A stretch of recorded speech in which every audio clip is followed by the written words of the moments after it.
It is a big election night in the state of Illinois. 4 major Democratic primaries are underway, including multiple House races and key Senate Democratic primaries.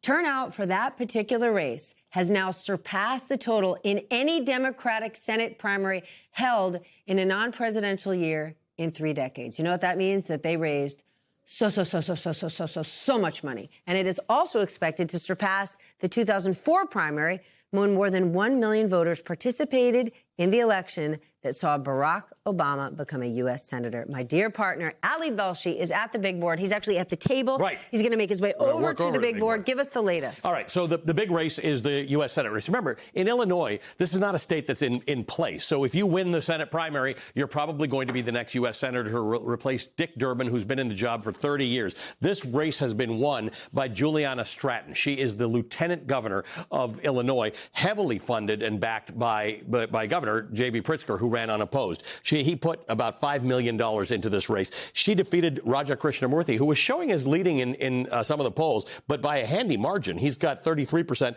to her almost 40%. The third candidate here, of many, by the way, is Robin Kelly. Robin Kelly was also, like Raja Krishnamurthy, a member of Congress. She was not happy with the entrance of Juliana Stratton into the race. They felt that they split the black vote. Had either of them, well, Juliana Stratton is going to become likely a U.S. Senator, and she will be the 6th woman U.S. Senator in history, actually. There were a number of Democratic primaries. Same story here, because, again, these are not going to be flips. These are the people who won these primaries tonight are going to go on to be members of Congress, most likely. But unusually, there were 5 open seats due to retirements. So this one was the most contested. It's Evanston and this area. It's this very large district, District 9, in which Daniel Biss has won. He got 29.5% of the vote. He's the mayor of Evanston, Illinois. The reason this race was interesting, other than the fact that, you know, a blue million people were running, is that he was running against Kat Abu-Ghazaleh, who, had she won, she's 26 years old. She would have been the youngest woman ever elected to Congress. She didn't quite make it. She's with 91% of the vote in. She's at 26% versus the 29%. That's been called. So there were a number of interesting races around here. Jesse Jackson's son, who tried to make a comeback, did not succeed. He lost in his race. But all of these people who won tonight are fairly confident that they're going to go on to be in the government in November. So pull out of the names and the specifics. What are the trends that you're seeing? High turnout, as you mentioned. But something more interesting here, Stephanie, in all of these candidates that have run, sure, they all know that if anybody won, they were going to become the next member of Congress.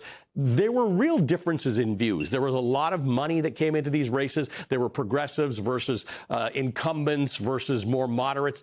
Everything about the election that was interesting played out in Illinois tonight, and there wasn't one consistent victory. In some places, the incumbent won. In some places, the returnee candidate won. In some places, the progressive won. So I think it's just sort of an interesting story about where the Democratic Party is and the things that they want. I want to just pull out to that Senate race again, just to give you an indication of how this looked. Raja Krishnamurthy, you know, has largely represented himself as a moderate in the race. Robin Kelly, well established with the Congressional Black Caucus. Juliana Stratton aligned with Governor J.B. Pritzker, who, by the way, J.B. Pritzker has taken a strong line on AI. And as a result, the AI lobbies worked against Juliana Stratton. They actually threw some support to Robin Kelly, but the idea was to split the vote that these two women were getting and probably see Raja Krishnamurthy to victory. That also didn't work. So lots and lots of different strains that were going on tonight that all show you about how these things might work out. Unlike Texas, where, you know, we were wondering who the Democratic candidate would be and whether they might get elected in a red state. This is a blue state, but Democrats quite energized. So anything that Democrats should pay attention to, as obviously the whole ball of wax is the midterms, not that many months away. Yeah, and remember that for purposes of Illinois, these midterms are elections, right? This is like a lot of red states that if you won that. But I think it is worth looking at, you know, the pressures that are in there, the people who are running and what they stand for. This continues to be a race. Again, I'll take you to Melissa Bean in District 8. She used to be a member of Congress. She has won again. So in some places, they wanted to figure out whether it's the more establishment candidates.